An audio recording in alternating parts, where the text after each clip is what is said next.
In this video, we'll guide you through enabling voice input speech-to-text on your keyboard on your Samsung phone or any other Android phone. If you find this useful, then consider subscribing and liking the video. So let's get started. If I open WhatsApp on my phone and then try to use the keyboard, you will discover we don't currently have the voice typing option enabled.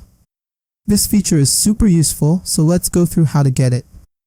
First, we need to go to the Settings app on your phone. Now once you're in your settings, look for General Management and click on it. Now from General Management, you're going to see Samsung Keyboard Settings. Tap on that.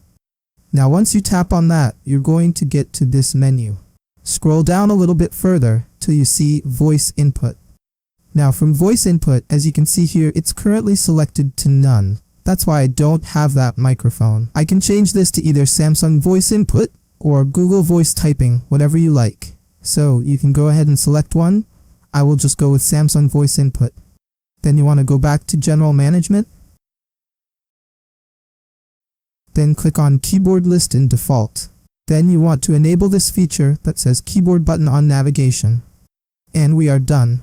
Now let's head back to WhatsApp or any app and then try to type.